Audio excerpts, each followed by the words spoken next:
Hello, everyone, and welcome to the Crystal Core Radio podcast. Brian here, joining me with Chris and Joker, talking about really the state of Destiny. Last week, lots of news, lots of more layoffs as the industry has continued to kind of struggle here in 2024. But the big story that I really wanted to kind of dive in, and that's why we got Joker here on the podcast this week, is talking about the future of Bungie and Destiny with really what looks like Sony taking over the platform. But that's going to be our main focus. We're going to end as we usually do with the 20 questions. If you guys enjoy these podcasts, like, sub, share, all that good stuff is a great way of making sure you don't miss it. We record every Friday-ish at around 11:30. Generally speaking, we're trying to get 50 podcasts a year. So that is our goal. And so far, I think we're actually really knocking it out of the park this year. Chris, what's going on with you, man? What's been, how's your week been? Great. The Summer Olympics is one of my favorite things to watch. It's on like my life goals to go see one in person. And so I've been enjoying watching that. And actually the difference is over the last 4 years, I kind of got into like a little bit of triathlon and some long distance events. So I found like there's other things I like to watch now, including people getting sick from swimming in a river. And so it's perfectly safe. What are you talking about? Lies. Sorry to the Belgium athletes there. And then I also like to watch the CrossFit Games every year. And so unfortunately there was some tragedy surrounding that this year in Fort Worth, with day one being yesterday. And an athlete that I've always enjoyed watching, just kind of like the happiest, most go-lucky guy in the field, actually passing during the first event while in the lake. So there's some tragedy and some loss there. So thinking about the family, but that's been my week. Not really gaming related. I've been just watching people do physical things. Joker, what's going on with you, dude? Just been playing Final Fantasy, and oh yeah, my neighbor's closet decided to catch on fire. Like it's like one of those outdoor closets, and so like it caught on fire. They had to evacuate everyone from like because this is like a big apartment unit type thing going on. So they had to evacuate everybody. We were outside for like 4 hours, and then they're like, "Oh yeah, you guys can't go back in tonight." And it's like already 1 a.m. And it was just it was a whole lot of. Wow, a lot of. It was funny because like I went out and I saw the smoke coming from my neighbors, and I'm like, okay, either something's like I don't see a fire, so like maybe they're cooking something. But we have like these alarm systems inside, and there's like sprinkler systems and all that nonsense. And I'm just like, did the sprinklers go off? Not in my apartment, in theirs. Oh, and if those are linked and it starts setting off other people's, like. And then I like see the sprinklers go off, and I like walked back in my apartment, started unhooking my computer, put it in a bin, and I was just like, we're gonna just get all the stuff out. Like I had something happen back before, like years ago when I was in my apartment. I think Chris, you actually, you and Brandon came over to the apartment at one point, but somebody's sprinklers went off. It wasn't in mine, but my apartment was flooding because of it. And so then they had to come in and like rip up carpet and do like, oh yeah. And it's not clean water. It's a lot of times it hasn't been flushed. And so it's nasty. It's there to save human life. It is not there to save property. And my God, it can ruin some property. That it can. But other than that, yeah, it's been pretty good. Y'all have kind of had somewhat of a downer kind of week. My week's been really positive outside of like just kind of really feeling a little bit sick today. So I've been just trying to take it easy. I think I got an hour in me, and then I'm going to probably go back and take another shower. I think it's heavily allergies, that or COVID. Yeah, you never know. Allergies, one of the two. So bad. Oh, it's been bad. So I don't know if there's any fellow allergy sufferers out there. So that's my bummer. My big win for the week was I got to sit down for like a 2-hour long interview with Thomas, who's the head of No Rest for the Wicked of Moon Studios. They're the studios that released Ori and the Blind Forest and Will of the Wisps. And I've been absolutely just in love with their game. And he just DM'd me. He was like, "Hey, you want to talk?" Because I was like, "Heck yeah!" And then he gave me 2 hours of his time. So that interview is up now on Ginger Prime. If you guys are very interested, he dropped exclusive information for me as well. It wasn't just like slid into your DMs. Guy loses some weight, and Sliding into DMs. That's one of those reports I have to write up for Julie. Like, I got a DM today, and it was really flattering. I just want to make you aware of it. So that way we don't have any issues down the road. All right. But anyway, if you guys haven't seen that, it would be awesome if you guys check that out. If nothing else, giving it the watch time will be a huge win for the video. Obviously, 2 hours is a epic. It's a long time. Long time. Especially, like, again, like they're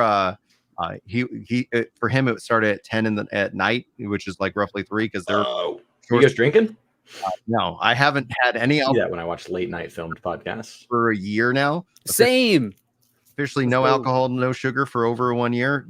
Coming up on 80 pounds Work down. Sent me home with these. I don't drink soda, and dude, and I can't. They're in my house. Yeah, I've thought about just like dumping them out. Like I was like, do I have to like dump in the toilet like some sort of addict and then like flush them? Because like now they're in my house and it feels wasteful. And so like I was like, I drink 2 of these a year.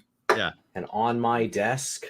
What is happening? What's happening? Like I can't. It's been 3 days. There's 3 of them. I'm having one a day. What is happening? You finish that 50 miles, and all of a sudden your body's like, "Yeah, let's have some sugar, baby."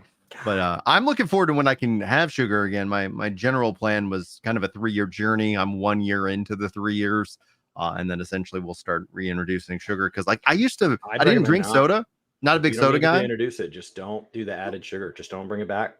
Well, maybe we'll see. Like, we'll see how I feel. Because, like, I would have a Dr. Pepper on my birthday. That was the extent of, I'll have homemade root beer.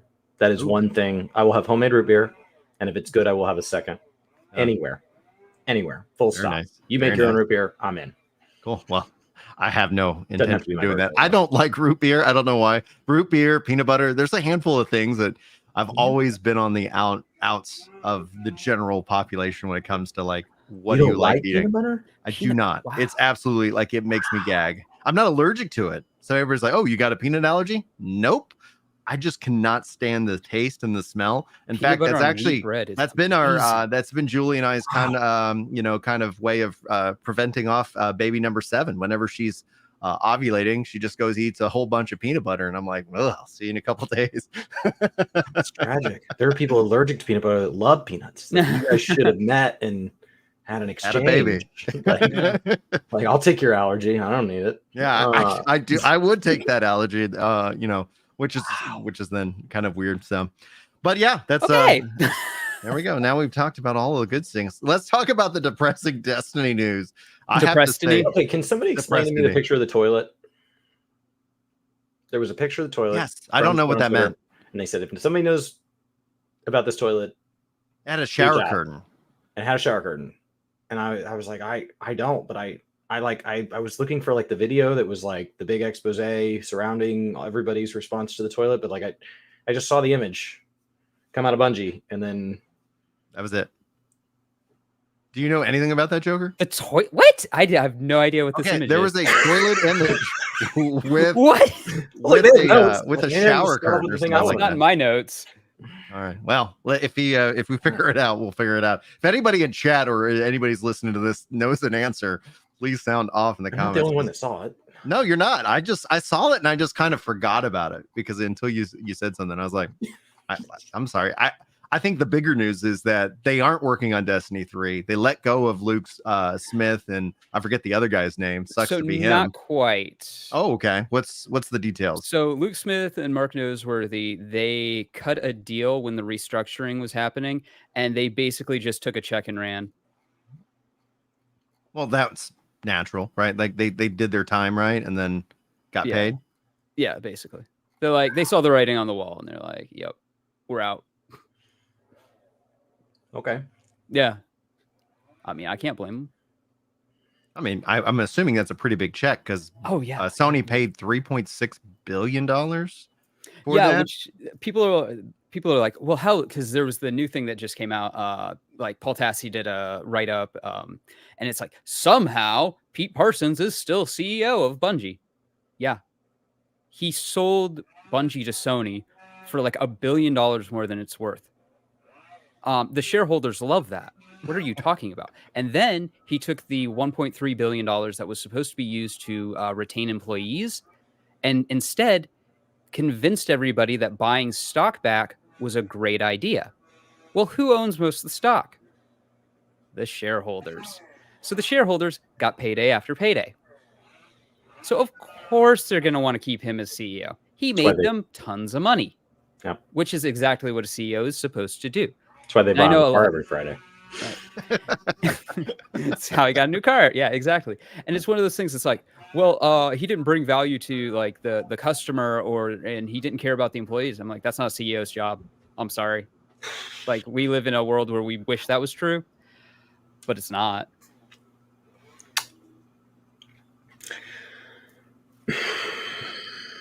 There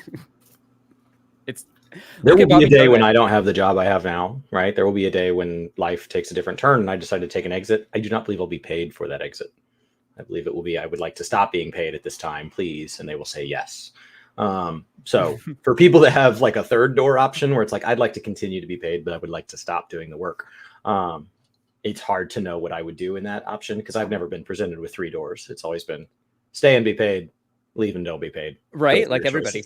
Like this, you know, like the 90%, you know, it's a left or right option. Like 99%, maybe. So I don't know what I would do if I was given the option to just say yes instead of pick one, money and leave.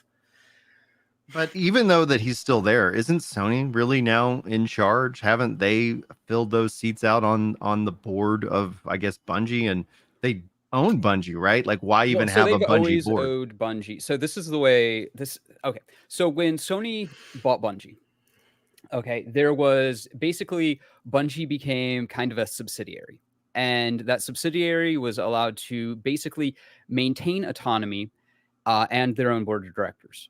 Right. So they were more like a partnership, but Sony owned them, kind of like how their deal with Activision was.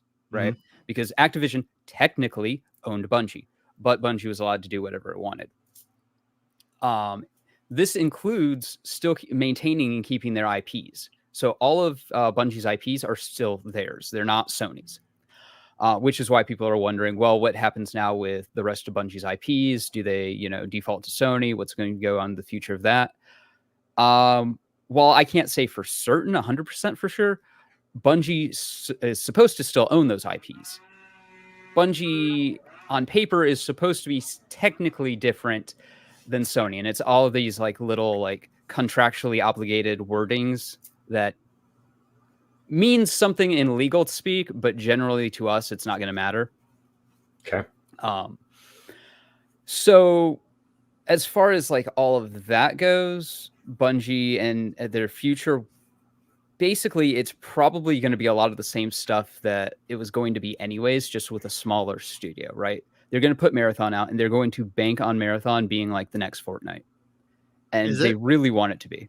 Well, it's so Marathon is, because if you look at their plan for Destiny right now, their plan for Destiny is trying to keep Destiny 2 going for indefinite. And they're not going to do big expansions anymore. Like Forsaken, Witch Queen, stuff like that. They're going to try to default to something smaller, like the older, like Curse of Osiris DLCs, a couple times a year. And so closer to what like old school RuneScape does, where it's just continued life support, like build a community and just hold on to it. Yeah, it's basically life support.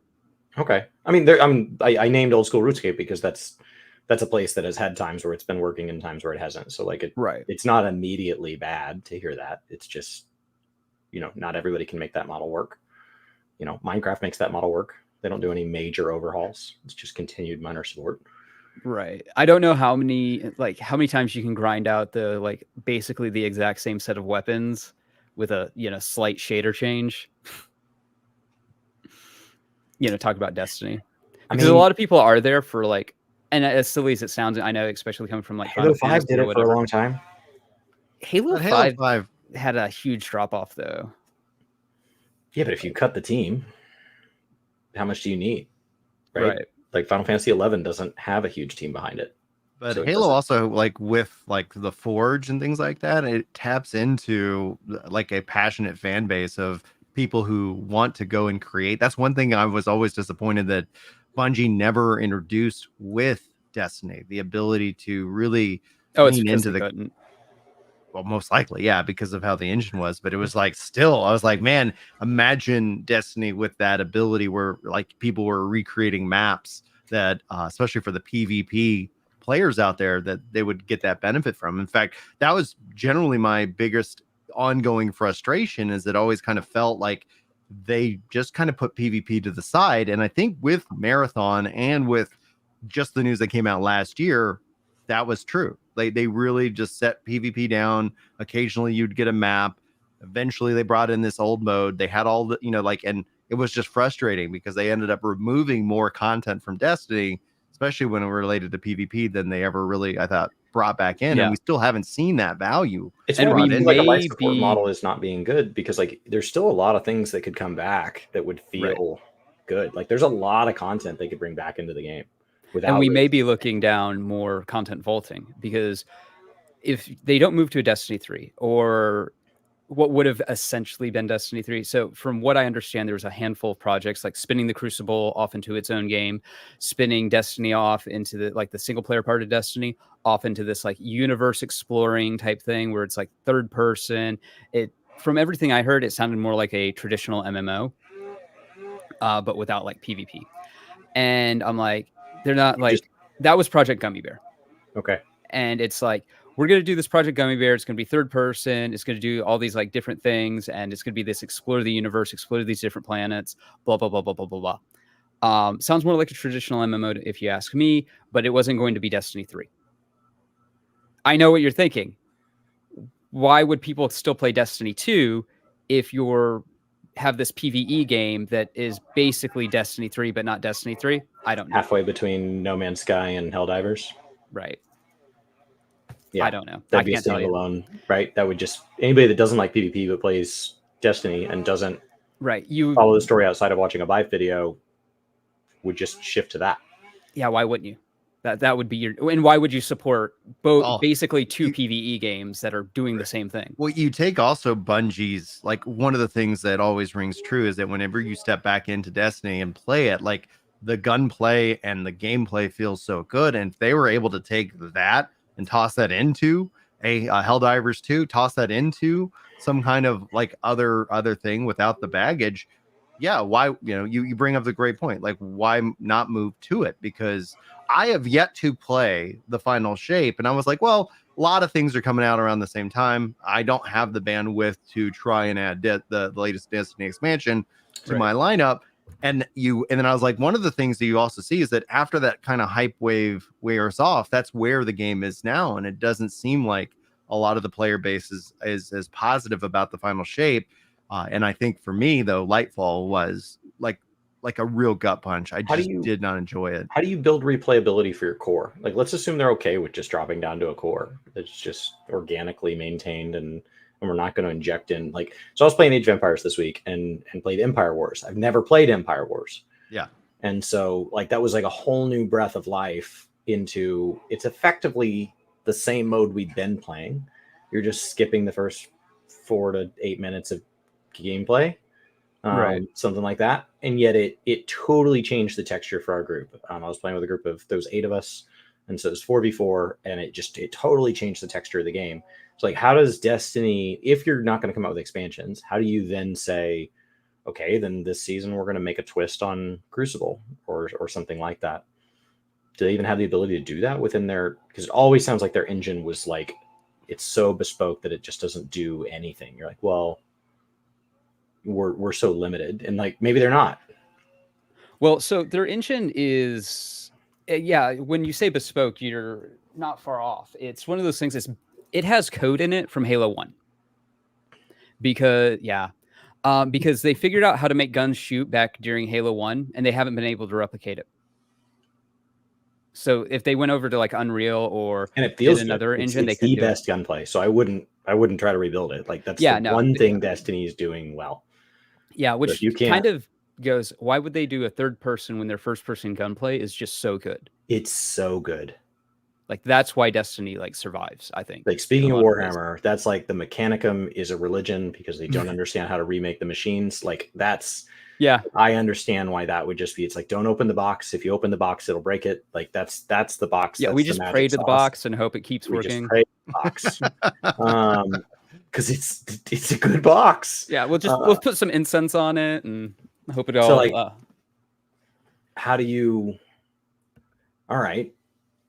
Yeah. So how do you keep replayability in basically a looter? Is essentially what you're asking without let's having get these no new huge players outside of expansions. word of mouth. Just those of us that already own the game. How do you just show on my like played within the last 30 days list? How do you just because also removing the expansion model removes a huge marketing style to the overall game together, because one of the things we've seen with ESO is they're doing a yearly expansion model, and that means it's a whole new push for marketing spend, content creation, and the I get like. a Christmas card every year, basically, right? Exactly. And so you get that metaphorical Christmas card every year to invite you back into their life. Right.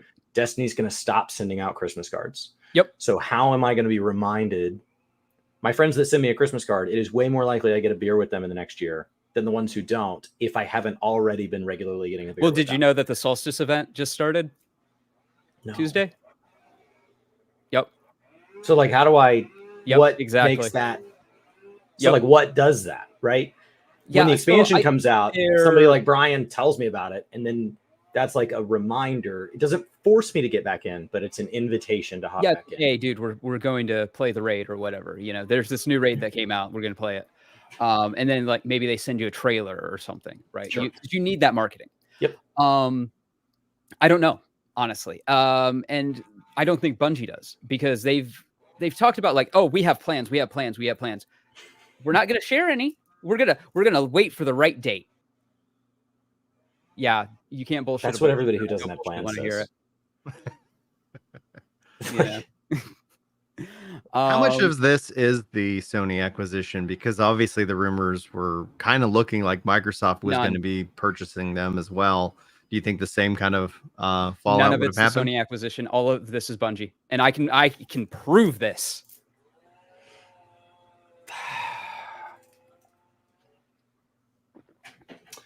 Okay. So we go back to Bungie being under Microsoft back in 2001. All right. Halo 1 comes out. It's amazing. Everybody loves it. People are buying Xboxes left, right, and center. It's the game you need to play Xbox, or it's the, thing that Xbox needed to even sell, to get into the console market and be worth anything. Right. Yep. At 2002, Microsoft announces Halo 2, and they have that like really cool trailer where Master Chief's giving the Covenant back their bomb.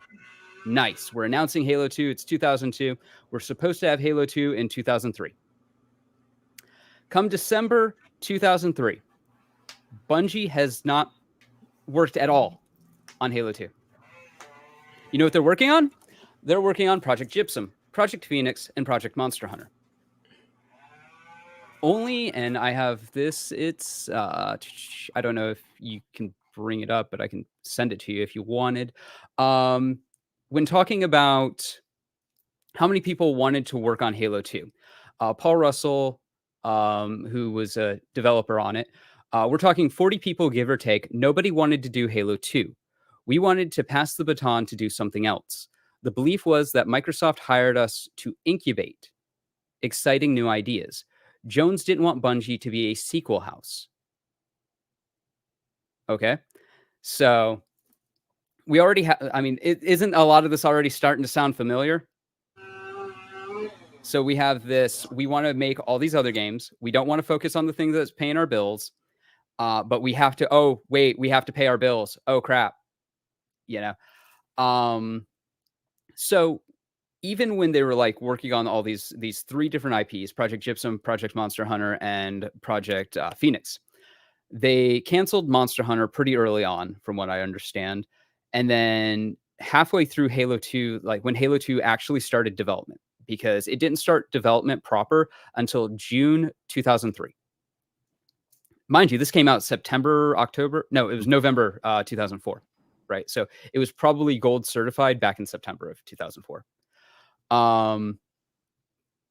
Just to kind of give a general timeline. So development didn't start until, this 2003, June 2003. And that's why a lot of stuff had to be cut. Okay. And so they cut basically the last act. and that is the first half of Halo 3. Mhm. With the ending change, because in the original ending for Halo 2, the Arbiter found out that that humanity were actually the Forerunners. And then that tied back to Halo 1, where it's like, oh, you are Forerunner, blah, blah, blah, blah, blah. But I digress. So the development of Halo 3 starts up, and all of management is basically gone. You have Marty O'Donnell and Jason Jones and Max Hoberman. Max Hoberman is kind of the unsung hero of Halo 2's development, by the way, because once it was basically Microsoft put the screws to Bungie and they're like, no, we need our game. This is what we're paying you to do.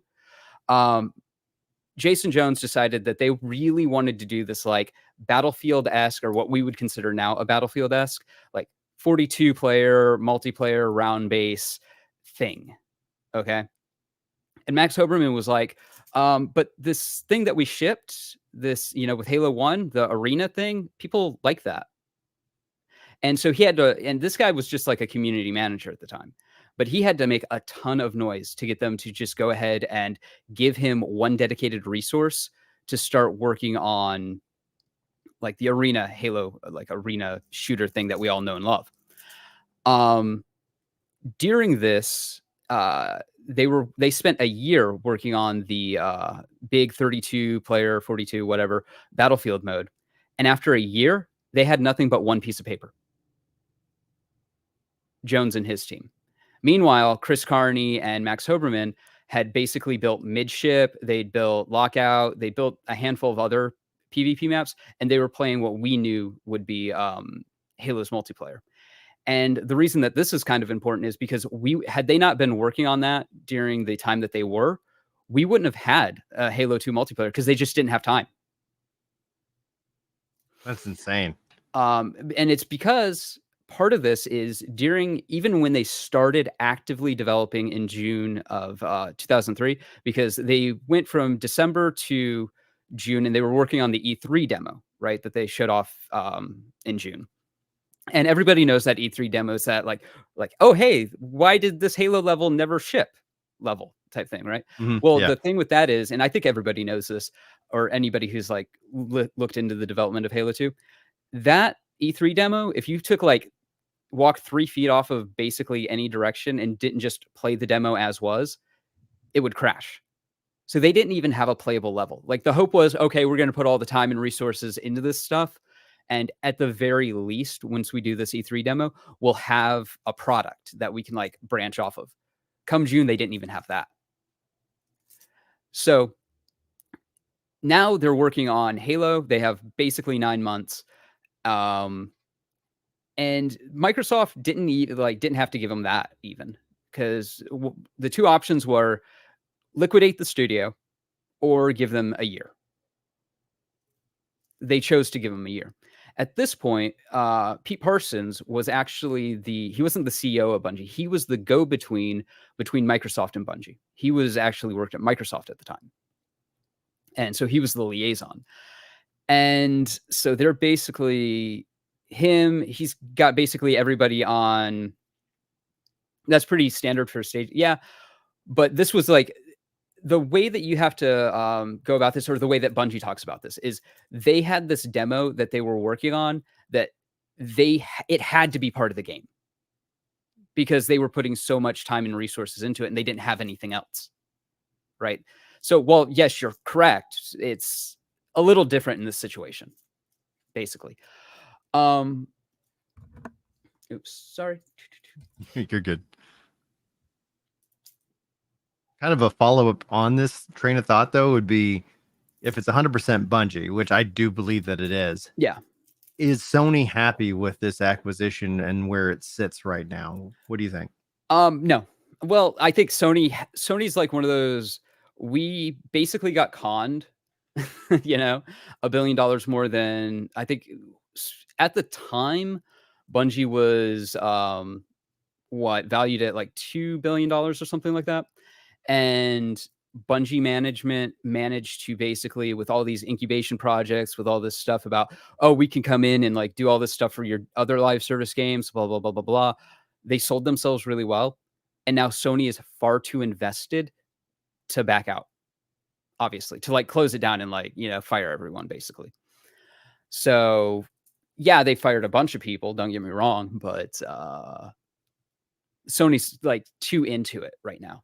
I mean, Sony's not looking good financially as is either. Was this just what gave them the balls to do this? So like, if you hang around and they're trimming trees outside, so I'll be quick.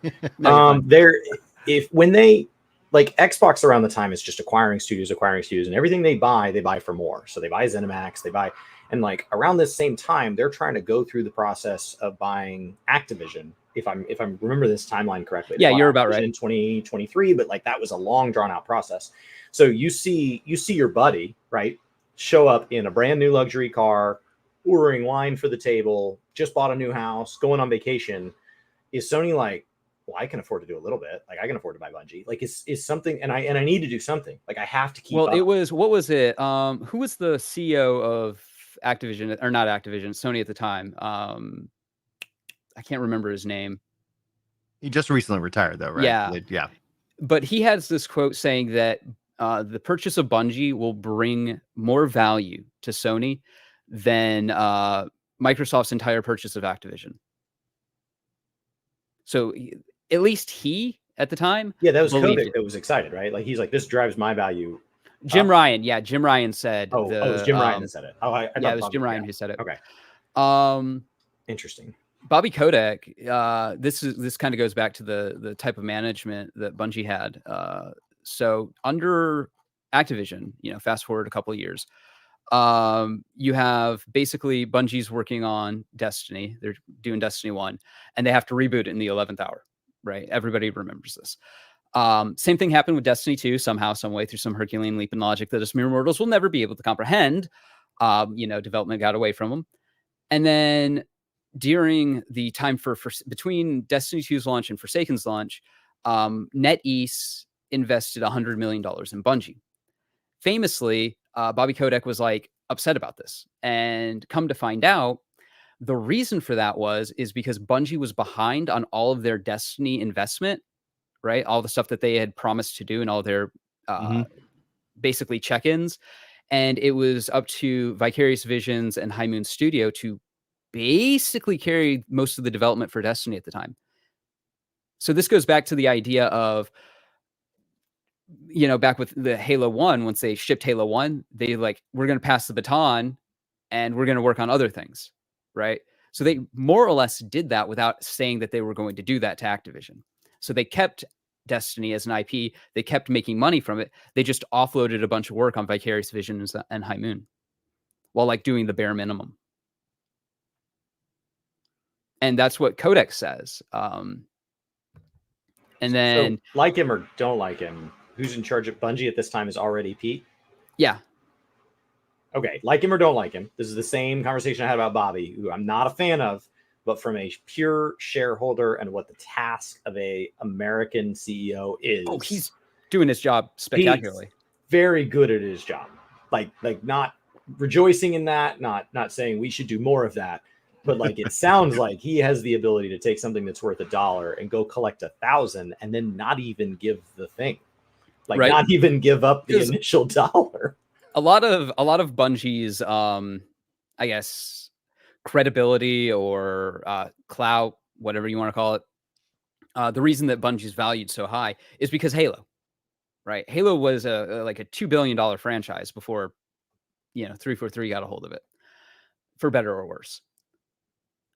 And you gotta imagine people look at that name and that legacy and they're like, I mean, it worked.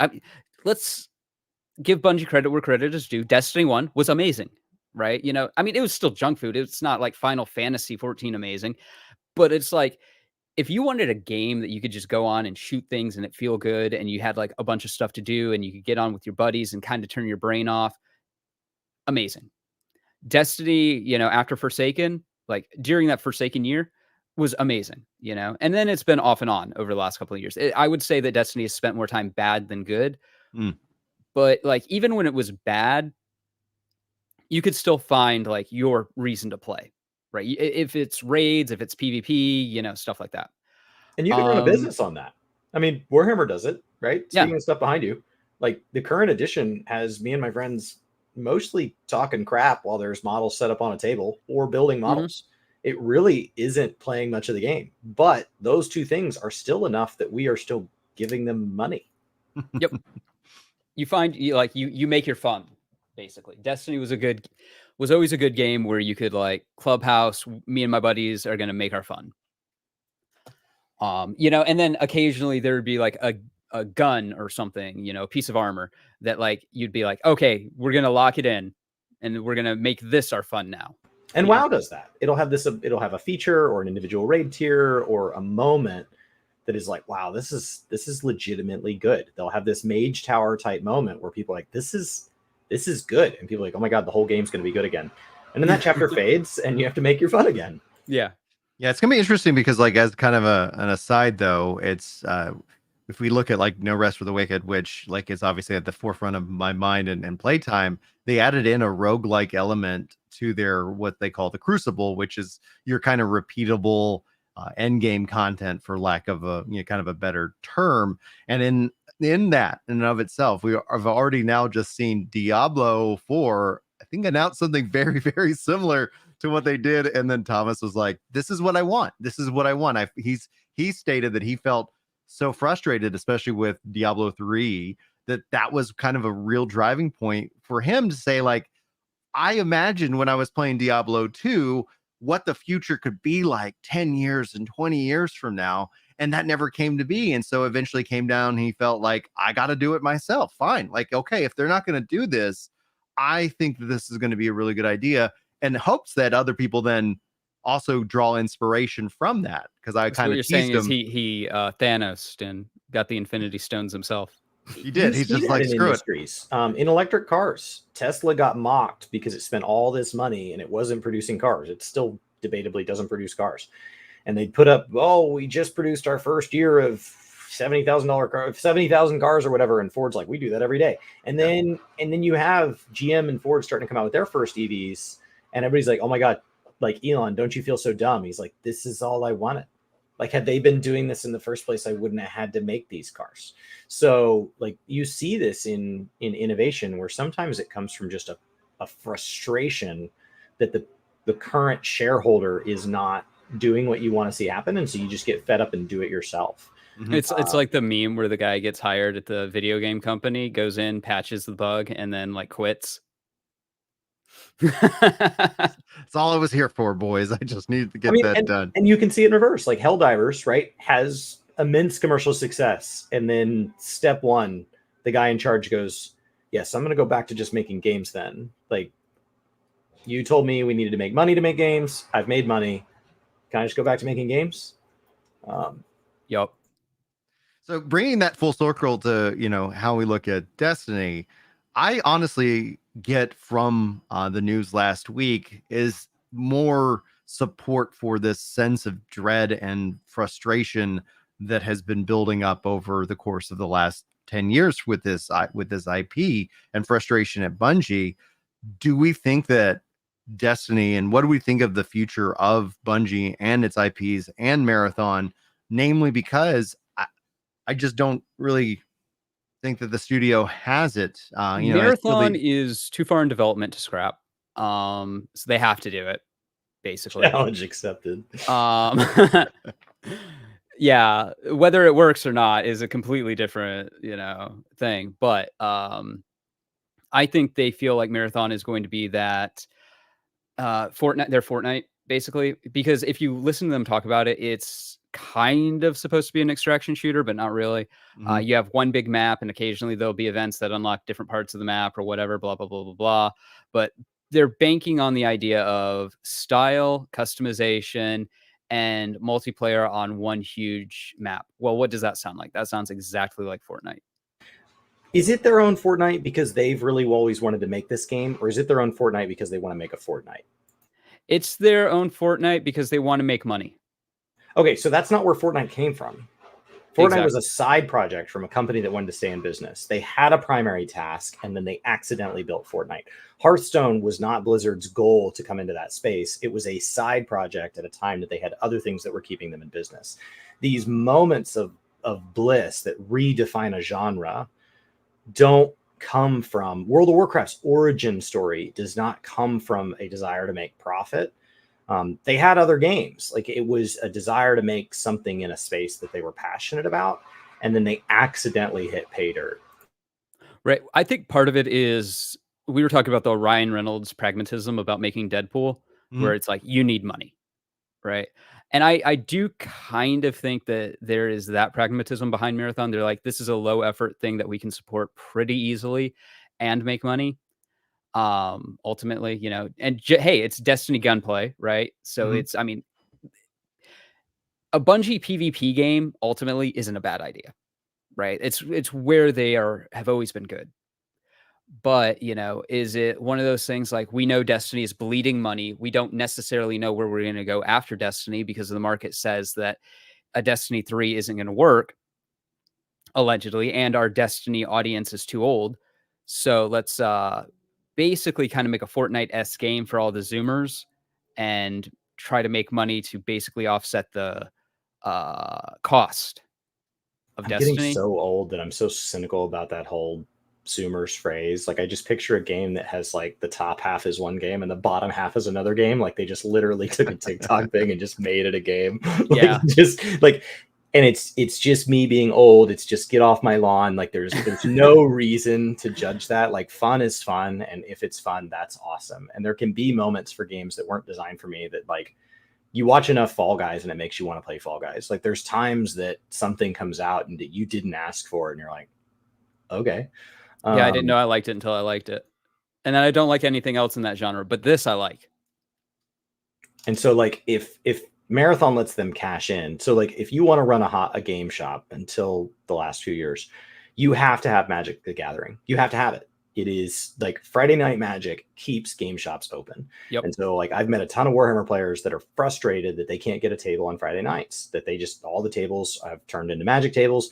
Like, I've met those gamers, and it's like, well, recognize that, you know, a lot of you are buying China and Russia knockoffs, so you're not even supporting your game shop. You're not paying where you play, or you're buying it some third party, or you're buying it on, like, so the average Warhammer player, at least in my area, is not spending the majority of their money at their game shop. And then Warhammer itself already doesn't really generate enough ongoing revenue to keep a game shop in play on its own. And so, like, Magic does. So you need to be aware, at least where I live, Magic keeps game stores open. And so if Marathon keeps Bungie open and it's not your thing, fine, right? Fine. But then my question is, what is that passion project? What is that thing? We've seen this in, like, you've seen it in shoe brands, like some of the skater brands, they still put shoes in skate stores, even at a loss, because that was their passion. And then they shipped a knockoff version of that wide scale that kept them in business. And actually, when a lot of those skater shoe brands started to struggle is when some accountant came in and said, so what if we just stopped making the skater version? And then they lost their soul.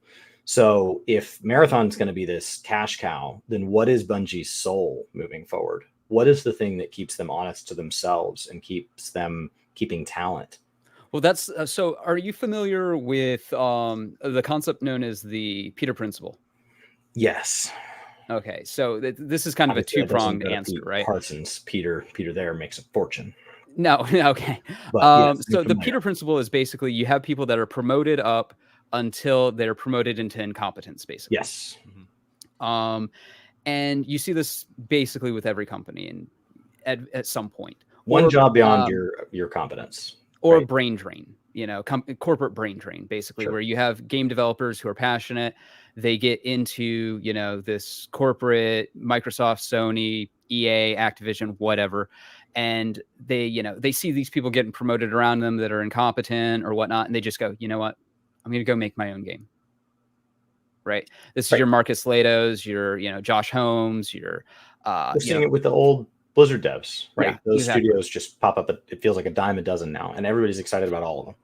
And a few of them will probably turn out to be excellent. So I guess the thing that I would say is, does Bungie even have a soul at this point? And that's kind of the depressing, because Christopher Barrett's apparently not even there anymore. He was 30 years. Blizzard feels like they're getting theirs back. Like, not to be on like the Chris Metzen train alone, but like Blizzard feels like They're slowly empowering a few people now by accident. Like it feels like Dragonflight was an accident. And so like, I don't know if they have the ability to just strike it twice, but it felt like Dragonflight, at least its initial launch version, accidentally had some soul. Yeah. So like, can you get it back? I think you basically have to be looking at going broke and out on your ass before you go, okay, let's just So Pete's got to be out. Basically, yeah. But he's not, because he's a How really much good does he seat. own? Like he's got to be worth. Is he a billionaire? You could buy or what is it, $2.3 million worth of cars over 20 cars over a couple of years. He might have money. I was invited to a cocktail hour this week that was with some very powerful people in my space, the space that I work professionally. Mm-hmm. And I was excited to be invited, felt like I was invited to the in club.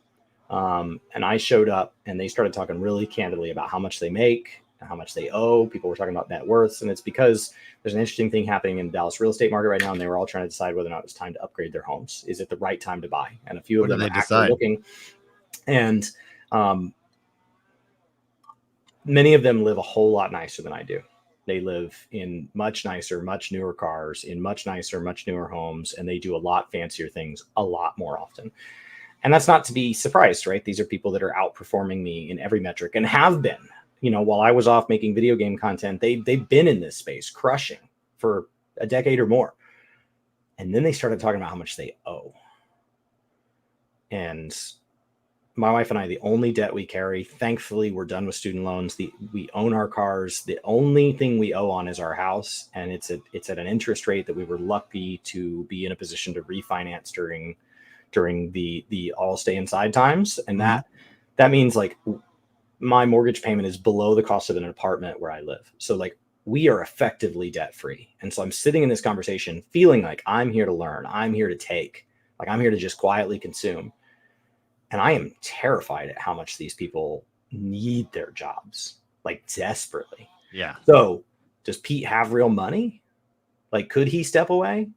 Because I'm telling you, I was in a room full of like at my level Pete's. So like, obviously not Pete's, but they can have 2-3 cars. Right. And they were up to their eyeballs in debt, and their whole justification was I make so much per year, I can pay it off at any time I want. Then why don't you? Oh my God. Like I was sitting there trying not to betray I was like, I hope I have a poker face, because I was sick to my stomach with the amount of debt that these people were throwing around frivolously. This was not medical debt. This was not, my spouse lost their job. This was not, I have a family member down on their luck. This was actively choosing debt by literally just reaching beyond their means, and their means are incredible. Yeah, like I grew up poor and homeless for a time, so I'm always like, anytime I hear like, oh, hundreds of thousands of dollars in debt, I'm just like, I couldn't do it. It made me sick. It actually, like when you get and you have that perspective that you have now, it's so much easier to sleep. There's like, because there's just so much that's not hanging on you, and it's just a matter in my mind, because I drive an old car. Like I have a truck and it's going to be 20 years old this year. It's like all of these things are choices that I make. And, I love my life. I judge myself for how luxurious I live.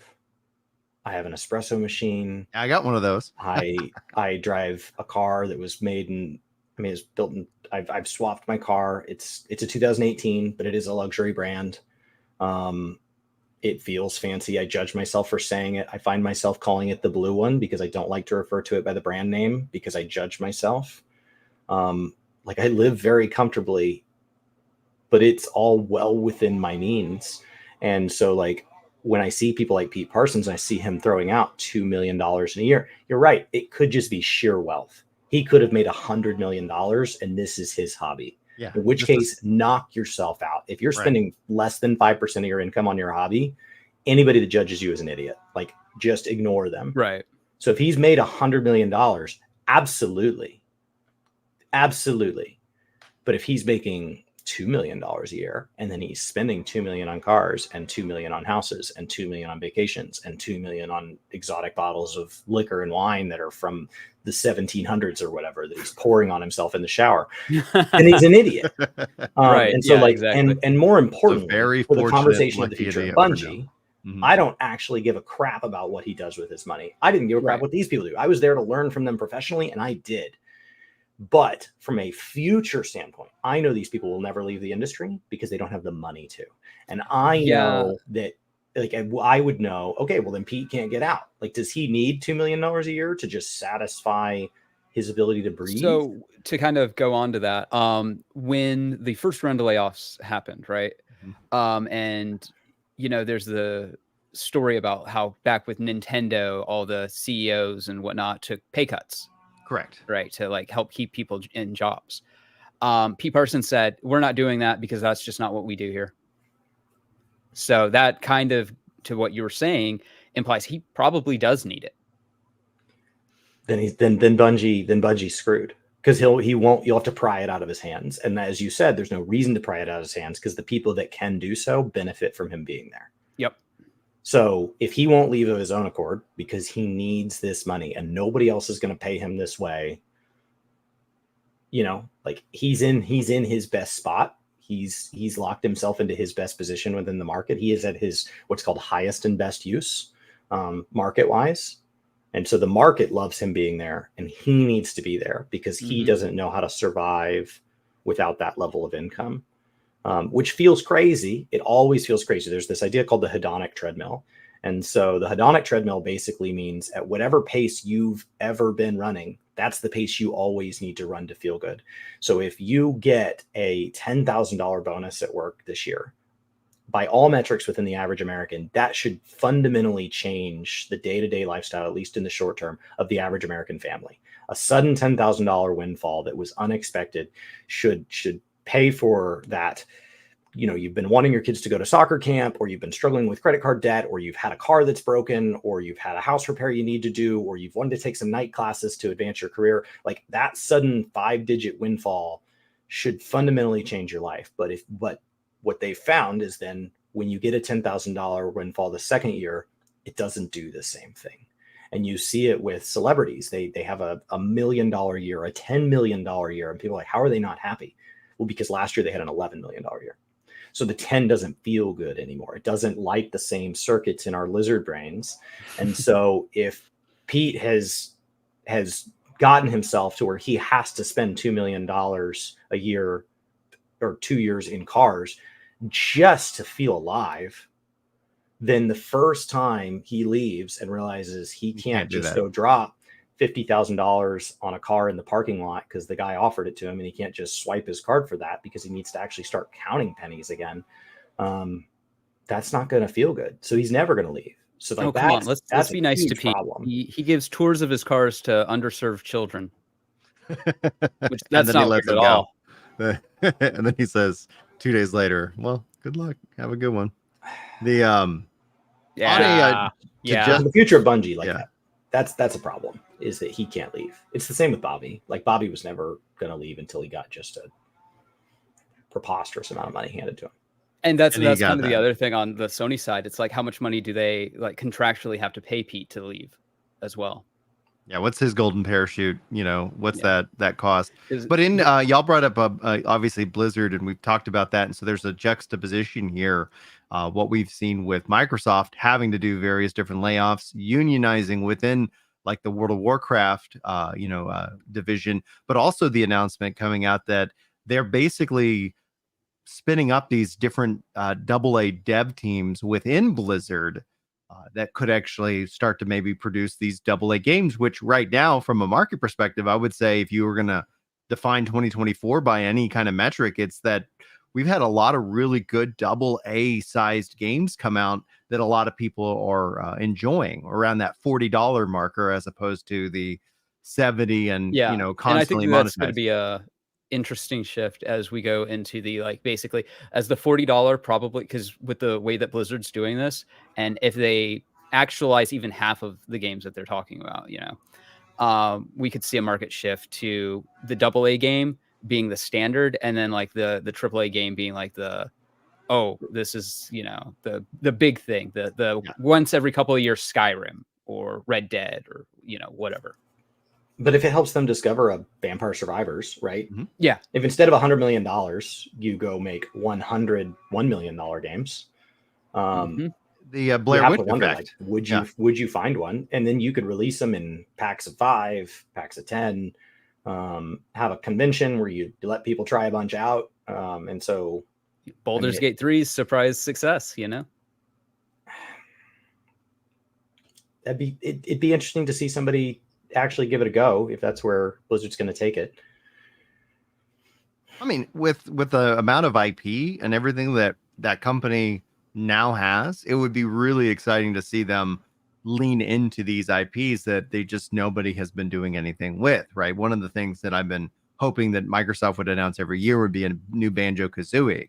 Now on the Sony side, they got Astrobot coming out, which I'm actually really excited about because it looks like a lot of fun. Like, here's a game that I can play with the family. Banjo-Kazooie could be that, but we haven't ever seen people do things like that. Yeah, so I wonder how much of that is the same calculus, you know, with like Banjo-Kazooie and a lot of these older IPs. I wonder how much of that is the same calculation that Bungie was making when it came to quote unquote Destiny 3, where it's like, oh man, our player base is in their 30s. We don't know if we can like basically keep milking these people. We definitely can't milk them the same way that like phone games milk Gen Zers, you know, because these kids that are coming up on these mobile games or these like pay to win games or stuff like that, they're more accepting of it because that's all they've ever grown up with. Where us, we're like crotchety and we're old and like, no, back in my day, you earned your loot. You didn't pay for it. Back in my day, you actually had to play the game instead of paying to skip it. Yeah, paying to skip games, it just seems such like a why are you odd here? choice. Like, what are we doing here?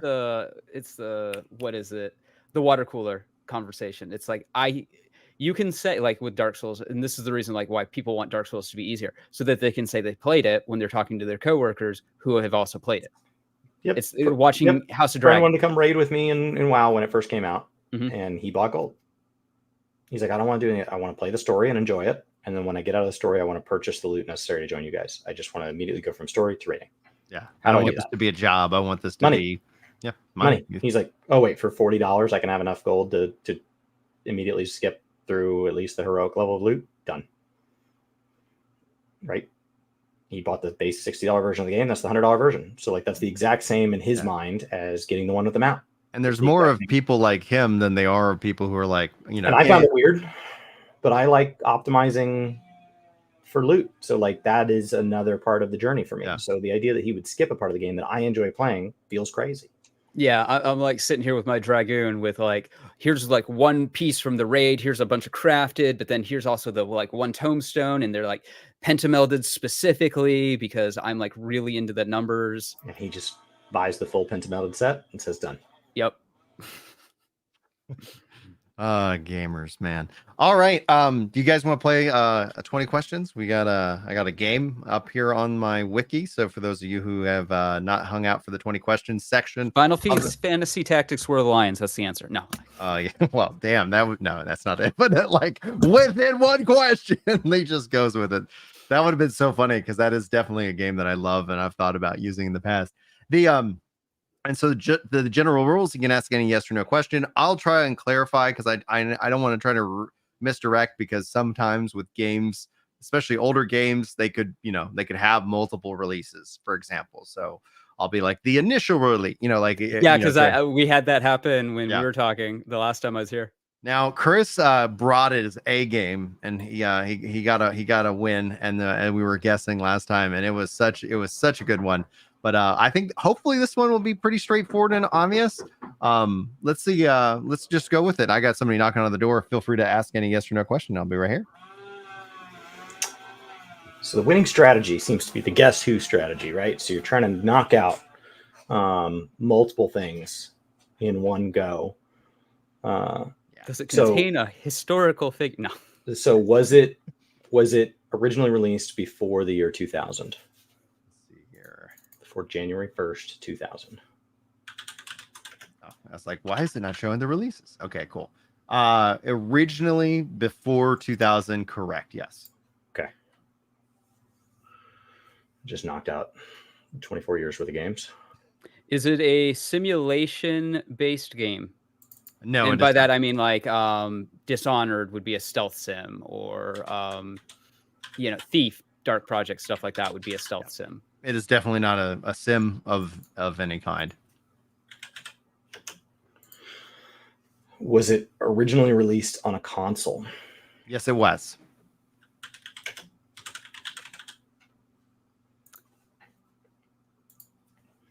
Is it an RPG? No, it is not.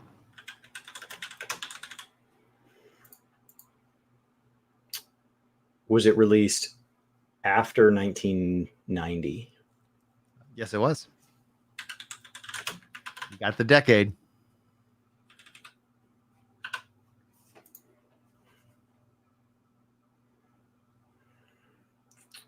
I'm running through my mind of like, is it a shooter? It is not. We're at 6. I'm gonna highlight when chat, because I know Joker can't see like the chat unless he's got it up. But chat will ask different questions. I will not answer their questions, but y'all can use it for inspiration. Joker, do you have the chat pulled up? Yeah, I do now. Okay, cool. Was it published by a Western publisher? Let's see here. I would define that as yes, but to give you guys some clarification, this game has had 3 publishers.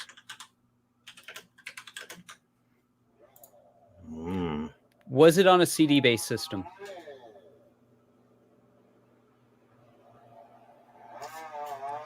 I'm gonna answer that with a question, because like I said, this has had multiple releases. Okay, originally released on not on a CD. Okay. Okay. Is it a platformer? It is a platformer, but it's a specific kind of platformer. So there's another. The platform is what follows. There's a dash in it, and then so it's dash platform. There's something like else, collector platform, something like that. Yeah. So just not original CD. Originally published by the West. It could be a Western publisher on a Nintendo console.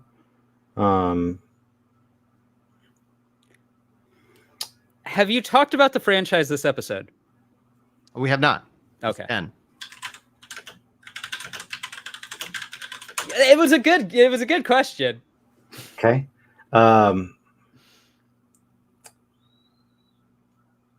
Was it a handheld? Let's see here. So it did eventually make its way to handheld, but it was not a part of the original launch.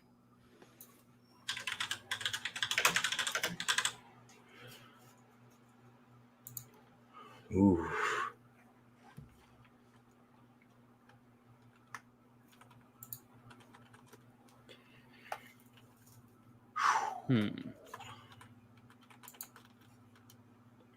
All right, so we've flown through a bunch. So it's between 1991 and 2000. Not originally on a CD. Not originally on a handheld. Published in the West. I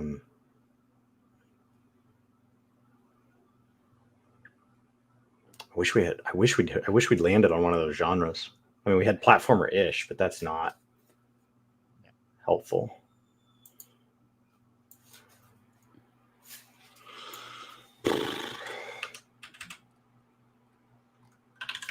Platformers. All right, 1990s platformers. I think I have an idea, but yeah. And just as a reminder, we're going off the official wiki of the right. Wikipedia is the determining. Yeah, I just need to know who published this. So, Western. Yeah, I mean, it could be something like Banjo, because like Wikipedia will classify that as like a specific type of platformer. So he's going to look at the genre as determined by the Wikipedia article.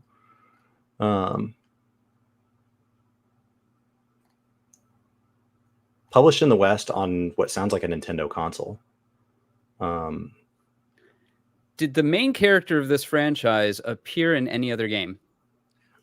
I am not aware of that, and I wouldn't have that information up on this. So I'm not going to deduct that as a question because I don't know. I don't know if they've appeared elsewhere. Okay. So I'm not counting that as a question. I'm just like, There's a lot of platformers here. And this is just what Wikipedia pulled up. So it's not going to be perfect.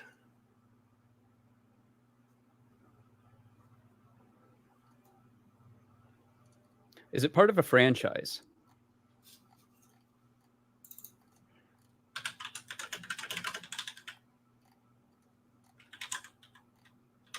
I would say no to that. I do not think it's a part of a franchise. If I'm wrong, I apologize, but I haven't seen Okay, that knocks a bunch out. this Right? reoccurring. That knocks basically all of them that I would know out. He tries not to pick too obscure of games, but like I picked one that was a childhood favorite of mine, and it stumped them because it turns out I was alone. I have played and owned this game, and I wouldn't Right. think of it as obscure. It's just something that, As a general rule, we're trying to pick games that we play and own. So,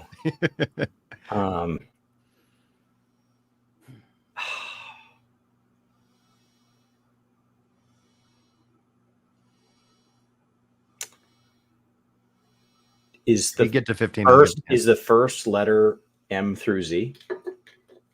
The first letter M through Z. Yeah, it's the first letter of the title.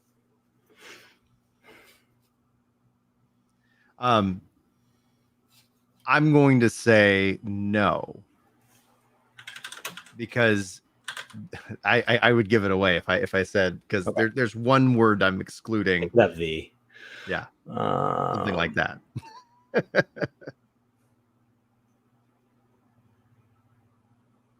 13.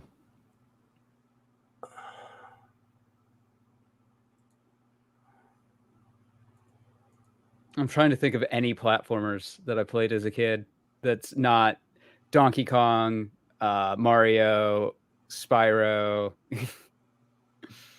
because those are all franchises. I'll give a hint. Someone in chat asked a specific question that if you guys would ask that question, it might dramatically help you out.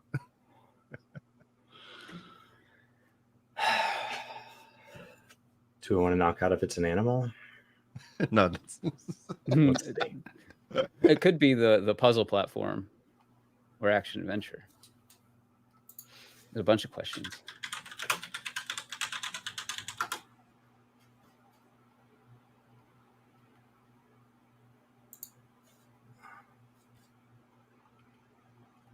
Let's see.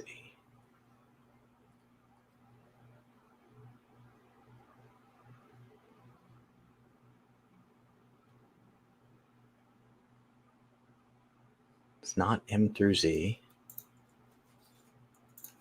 Well, it's not. He's not telling you if it's M through Z.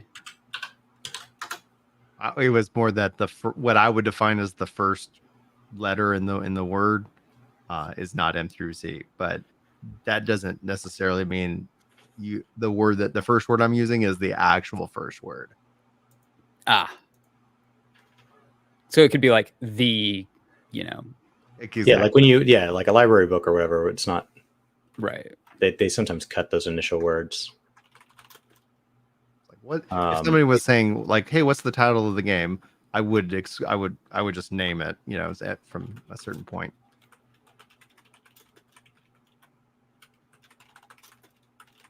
When was like Monkey Island? Is that a platformer?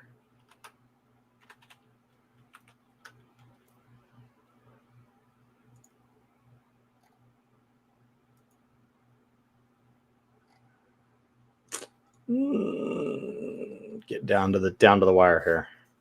Yeah, I'm thinking. Jeez.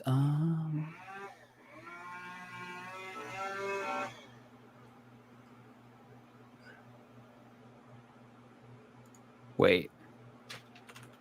Oh, Monkey Island CD based. Oh, thank you. And that knocks it out. Okay, yeah, that's right. Okay.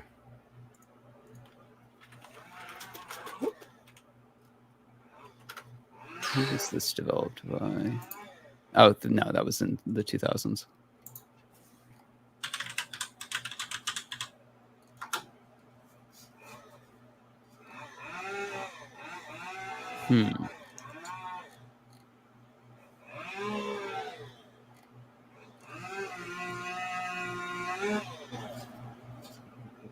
Cut down those tree branches, baby.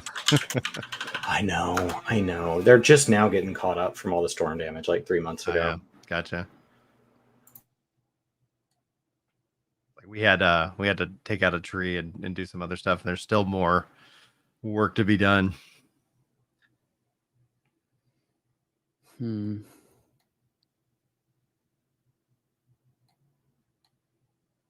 Wait, when did this come out? Hold on. No, that would be a Japanese studio. Never mind. I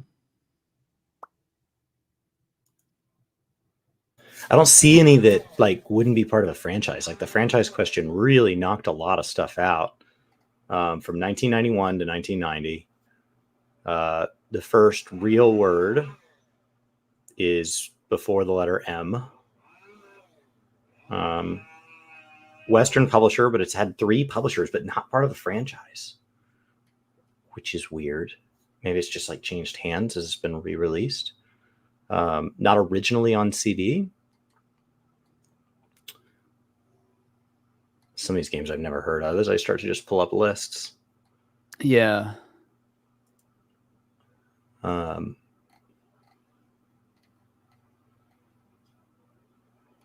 Because I'm trying to think of like, okay. We try not to pick like super obscure games. So like it's supposed to be like ideally when you see it, you're like, oh no. Like I have to stand up and walk over there and grab it off my shelf.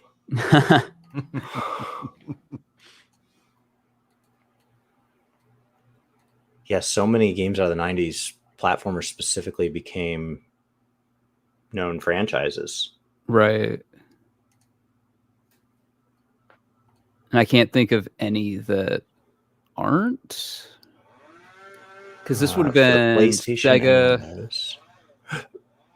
The CD thing really messes with it. Yeah. And it's not originally handheld.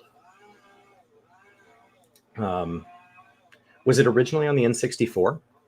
No. Did it come to the N64? I don't see N64 listed as a release. So that just knocked out literally every game I would have thought of.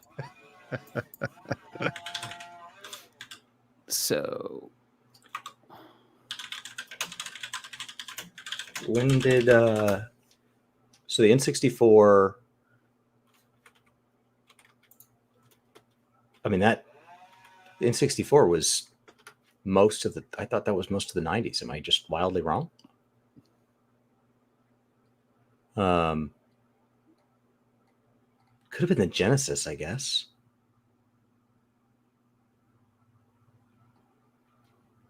Or the Super Nintendo.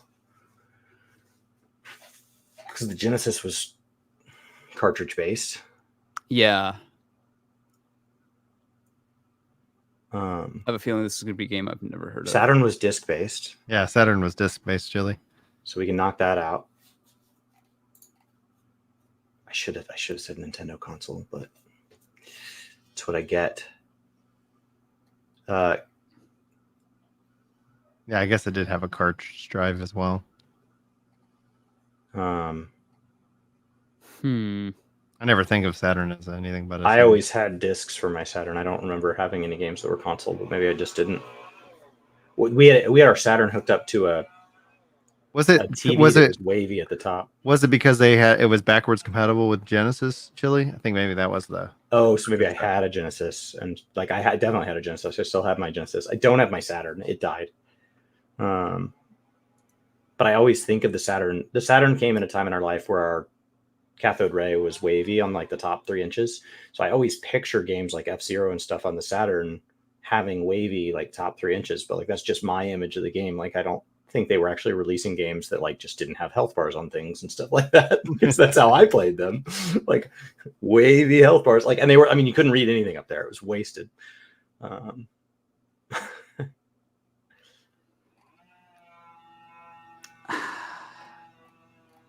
You're at 14, so I have That's one crazy. that I have a game that I'm thinking. Okay. Does it have an animal as a main character? No. Do you Did want we to knock? We have define not asked that. That was We have it? not asked that.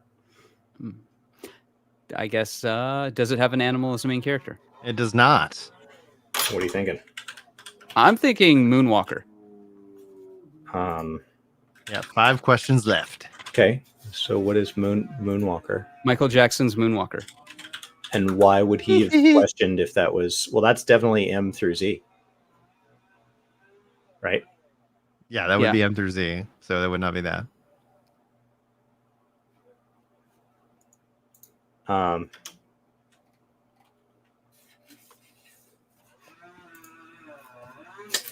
that knocks that out. But otherwise, it was a good guess. Because it's like, it's just obscure enough that everybody knows about it, but nobody knows about it.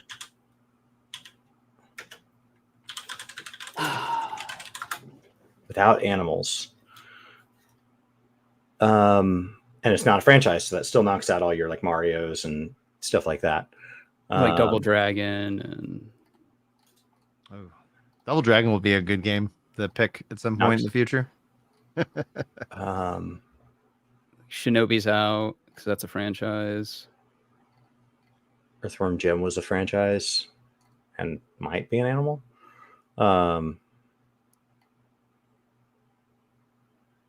Not a disc. Not a disc. That just messes with me. The fact that we've guessed all these things and just haven't landed on any of them. We've missed a lot of genres. We've missed a lot of platforms and stuff like that. So we haven't really nailed down anything. You want to try to nail down the type of platformer? Could be. So puzzle platformer, I think is probably one of our best bets. So you got beat 'em up, run and gun, shooting platformer. He said not a shooter, so I think that would have shown up in shooter, right? That would. I would It have. was like Contra. Yeah. Correct. Which I think was before 1990, but like something like Contra. We're on the same page. I would not. Yeah, Contra. I would. It is both a shooter and a platformer. Yeah, if you said is it a shooter and it was Contra, I'd be like, well, yeah. Okay. Kinda. Yeah. And it's not an RPG, so there's no RPG. progression in the. I guess I would say stat progression in the way that you platform.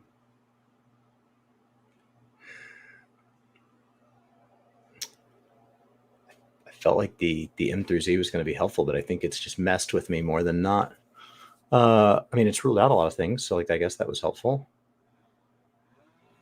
So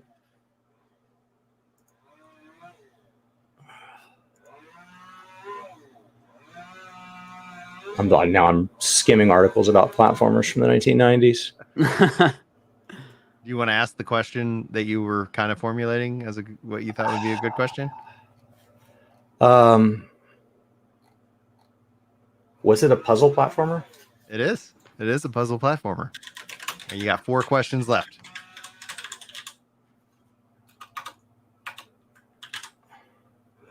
Oh no, that's an animal. So it was a puzzle platformer. Yeah, King asked that a while back.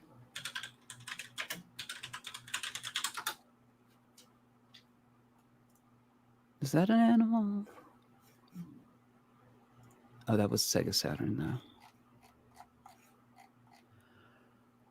Huh.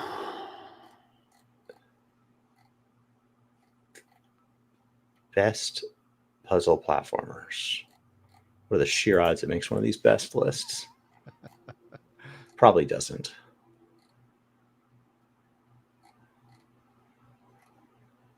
All of these are franchises or M through Z. Like M through Z knocked out a surprisingly large number.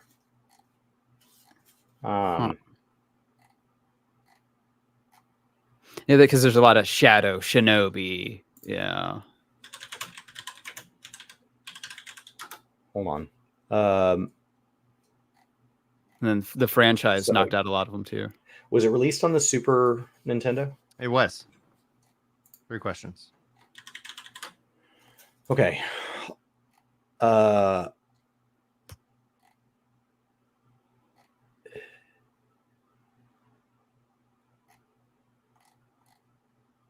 Did it star more than one character? It did. 2 questions. I think it's the Lost Vikings.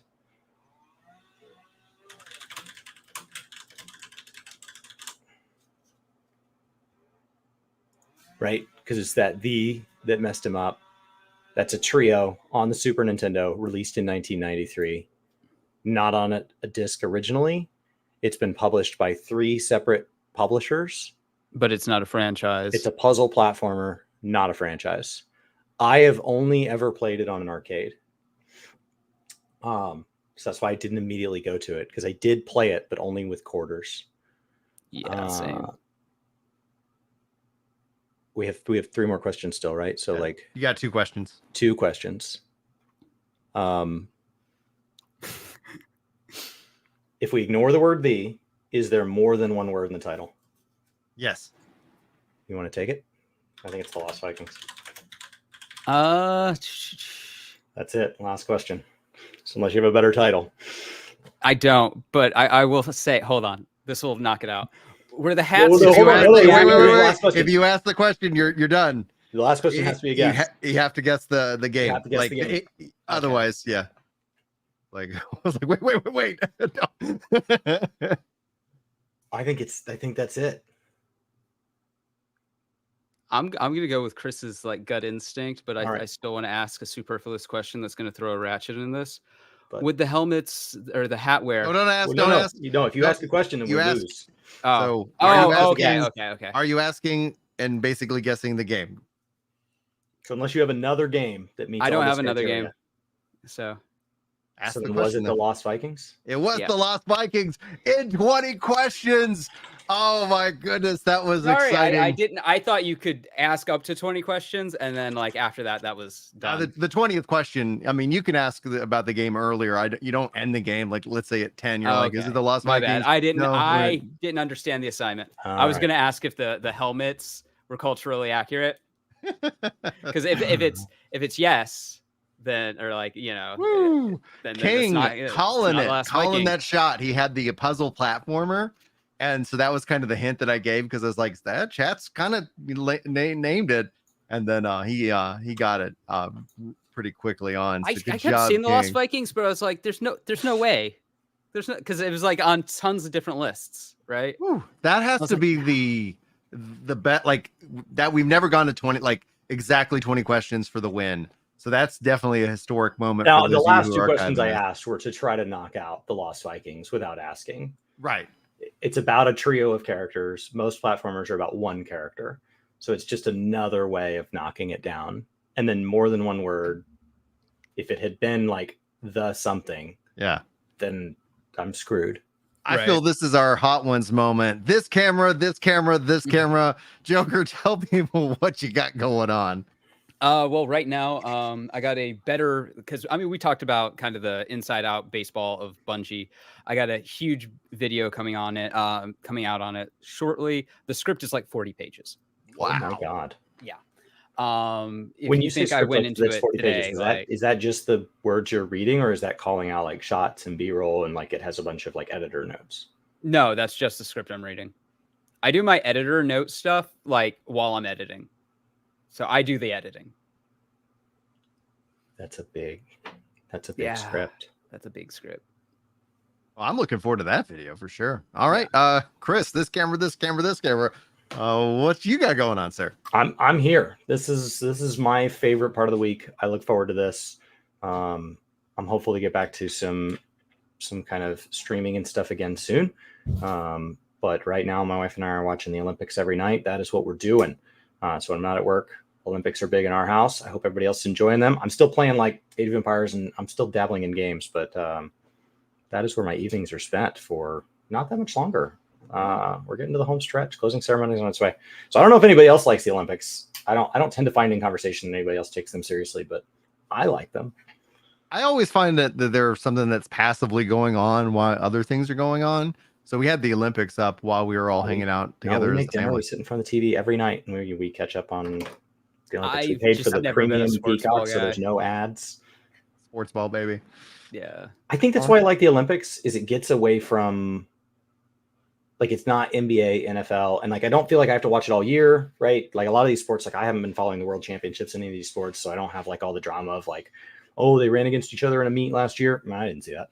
I think that's why I like them, is that they're not the same as being a sports ball fan. Yeah. I don't have to buy jerseys. Mhm. I can just pay Peacock for the ad-free subscription for 1 month and then shut it off, and then I'm done. It's the only thing on Peacock. Well, guys, that brings us to the close of another successful episode of Crystal Core Radio. Thank you, Chris and Joker, for joining. We've got lots of shows planned, lots of stuff coming up, and hopefully it's just going to be, maybe there'll be some better news the back half of 2024. I think that will be exciting to see. Honestly, like I would love it if we saw some really good stuff coming out of Bungie, but I'm just not very confident of that right now. I'm very interested to see what happens in terms of everything else that's kind of being worked on. Space Marine 2, please be good. Space Marine 2, please be good. All right, guys, we're gonna wrap it up for this week. We'll be back next Friday at 11:30 a.m. Central. For those of you who want to join us live, and if you're listening to this as a VOD and or in the audio MP3, thank you so much. You're amazing. Thanks for being here. Until next time.